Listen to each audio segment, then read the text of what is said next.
If you thought having an identical twin meant you shared a bond, a connection, a mutual respect, you'd be dead wrong. You see, I grew up with a twin brother, Gohar, and while we looked exactly alike, our lives were worlds apart. I was the poor twin, the one who struggled, the one who was constantly overlooked, and he was the rich twin, born with a silver spoon practically surgically attached to his mouth. Now here's the thing you need to know, the thing that's been eating me alive. I finally cracked. I spent years in his shadow, years being treated like a second-class version of him, and one day, I decided I'd had enough. I took it all. I stole his entire life, everything he held dear, his job, his fiancée, his money, his future. I didn't just take a little. I committed the ultimate act of identity theft, and I did it to the one person who was supposed to be my other half. Was I wrong for what I did? Tell me if you would have done the same thing after enduring what I went through. The story really begins the day we were born. Gohar and I are identical, right down to the tiny scar above his left eyebrow. A matching one sits on mine. But when our parents divorced when we were just 5, our lives diverged entirely. Our mother, a kind, hard-working woman who deserved the world, got custody of me.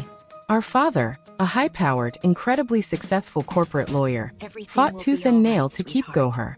I remember being told it was logistical, that Dad's busy life could only accommodate one child, and that Gohar was simply better suited to his structured world.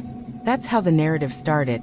Gohar was the priority, the golden child, and I was the afterthought, the one who was easier to let go. Mom and I moved into a tiny, 2-bedroom apartment in a less-than-ideal neighborhood. She worked 2 jobs, a cashier during the day and cleaning offices at night, just to keep us afloat.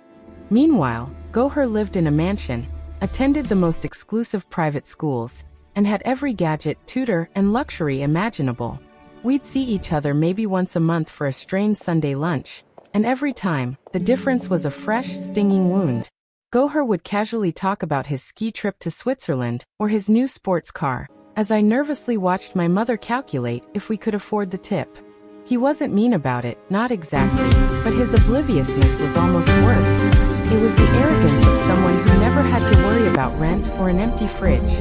I started to resent him fiercely, a black, corrosive feeling that ate away at my insides. The real tipping point came when we were 22. We had both just graduated from college. I had worked 3 jobs throughout my degree and graduated with a mountain of student debt from a state university, while Gohar sailed through an Ivy League school without lifting a finger, thanks to Dad's connections and unlimited funds. Gohar was immediately handed a plum position at Dad's law firm, a 6-figure salary, and a downtown apartment that looked like it belonged in a magazine. I was serving lattes at a coffee shop, sending out dozens of resumes a week only to receive automated rejection emails. But the truly agonizing part was meeting Zara. Zara was Gohar's fiancée. She was brilliant, stunning, and genuinely a good person. I met her at one of Gohar's ridiculously lavish engagement parties. A party I almost didn't attend because I couldn't afford a decent outfit.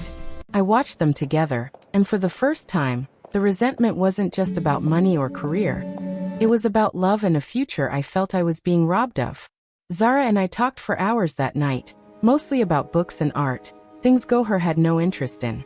There was an instant, undeniable spark, a connection that felt so profound it was painful, because she was Gohar's. She kept saying, "It's so strange, you and Gohar are so alike, yet you feel completely different." I just smiled, a lie in my throat. Over the next year, things got exponentially worse for me. Mom got gravely ill, and the medical bills were catastrophic. My coffee shop job wasn't enough. I tried asking Dad for help. I remember standing in his opulent office, the mahogany desk stretching out between us like an ocean. I laid out my mother's situation, the debt, the desperation. He listened expressionless before telling me, "Son, I can't just hand out money. It teaches bad habits. I'm helping Gohar establish himself, which is a significant investment. You need to learn to stand on your own 2 feet." He literally offered me a pamphlet for a financial planning seminar. The irony was suffocating. I realized then that I wasn't his son. I was a liability. Gohar, on the other hand, was oblivious, too wrapped up in planning his destination wedding and complaining about the color of his new sedan. The contrast was a slap in the face. My mother needed a specialist, a surgery I couldn't afford, and Gohar was spending the equivalent of her annual medical cost on a single bottle of champagne for his bachelor party. It broke me. The thought process wasn't, how can I get rich? It was, how can I take back the life that should have been half mine? The inequality wasn't just unfair. It felt like a deliberate punishment. I started planning. The opportunity presented itself during Gohar's 2-week honeymoon in the Maldives. Dad had given him an extended leave. It was perfect, because we were identical. The physical part was easy. The hard part was the details. I studied him relentlessly, his mannerisms, his slightly more formal way of speaking, the particular brand of cologne he wore, the passcode to his phone I'd subtly observed him inputting. I went to a high-end salon and got a haircut identical to his. I went to a tailor and had him replicate Gohar's expensive work suits. I even practiced his signature until it was indistinguishable from mine. On the day Gohar left for the airport, I stood watching him from a distance, feeling a cold, clinical detachment. I knew this was my one shot. I called Zara and told her I was going to the office for a few days to tie up some loose ends before the trip, just in case she tried to call. The first step was the bank. I walked into his bank, presented my ID, and flawlessly executed a series of transfers, just enough to pay for my mother's complete medical care, and move her into a comfortable assisted living facility, leaving Gohar with still a substantial sum, but a dent. The transfer was made to an anonymous trust one created. I then walked into the law firm. Dad was impressed by my dedication to come in right before the honeymoon. That week, I worked harder than Gohar ever had, impressing Dad and the partners with my genuine drive, something Gohar often lacked because he never had to try. I learned his job fast. I was better at it, frankly, because I was fighting for survival, not coasting on privilege. So that's the situation I was in, and I had to make a choice. My mother was finally safe, but I was living a lie, deep in Gohar's life, and loving it more than I should. I had tasted his success, and it felt like a rightful inheritance, not a theft. I knew Gohar would return, and the confrontation would be devastating. I could have confessed, come clean, and potentially faced ruin. Or I could double down. Before I tell you what happened next, I want you to pause and comment below what you would have done in my shoes. Would you have gone back to your miserable life, or would you have pressed the nuclear button and taken the identity that was, in many ways, superior to your own? I pressed the button. The night before Gohar was due back, I went to his apartment. I found his passport and ID, and meticulously destroyed them, making it look like an unfortunate, accidental shredding incident. I changed all the security questions, passwords, and recovery emails for his bank accounts, email, and social media. I even filed an official change of address for his mail, sending it to a vacant property a state away. Then I called Zara. I told her I couldn't wait any longer. I loved her and wanted to marry her immediately, ditching the ridiculously complex destination wedding for a simple, courthouse ceremony that afternoon. It was impulsive, but she loved the spontaneity, the break from Gohar's usual predictable planning. We got married that very day, with only a few bewildered friends in attendance. When Gohar returned, he walked into a nightmare.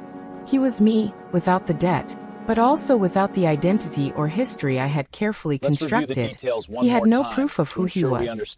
His apartment keys worked, but the man living inside was married to his fiancée, working his job, and answering to his name.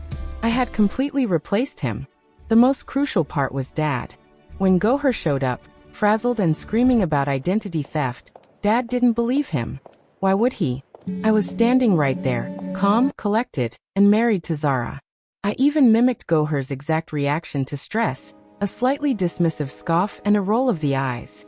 I convinced Dad that Gohar was an imposter, possibly a disturbed relative from Mom's side trying to extort us. He looked so much like me, the real Gohar, but without any documentation, and with a wild, panicked story. He just looked insane. Zara, my wife now, was utterly confused and heartbroken, unable to tell her husband from this madman who looked exactly like him. She defaulted to believing the calm, rational man she married yesterday, the man who was me. I had stolen his entire narrative. The aftermath was brutal. Gohar, without ID, without bank access, and with no one believing his increasingly desperate story, spiraled. He couldn't go back to mom, because she was in assisted living and thought I was visiting her regularly. He tried to sue, to go to the police, but without proof of identity, he was a ghost. He was eventually arrested for vagrancy after sleeping on the streets, convinced that I was somehow responsible. Dad pulled strings to get the disturbed imposter out of the city, not wanting a scandal. The last I heard, Gohar was living a life of anonymity in a distant city, working odd jobs, still telling the unbelievable story of the twin who stole his life. I visit my mother regularly, paying for her excellent care with Gohar's money, the money that finally went to a good cause. Zara and I are happy. She thinks I've simply matured and become more attentive. I hold her hand, the ring on my finger that was supposed to be Gohar's, and the guilt is a constant, heavy passenger.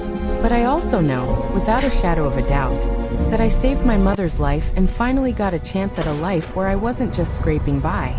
I got what I deserved, even if it cost my brother everything. So here I am sitting in Gohar's, my office, looking out at the city. The poor twin stole the rich twin's life, and he got away with it. The line between right and wrong has never been fuzzier. The system failed me, and I adapted. I fought back. The question remains: was I the villain, or was I simply a survivor taking what the universe had unfairly kept from me? Like this video if you were on my side. If you think I was justified in fighting for the life my brother took for granted, subscribe for more stories like this that blur the lines of morality and challenge you to think. And please, share your final thoughts on this whole mess in the comments section. Did Gohar deserve it, or did I go too far? I'll see you all in the next story.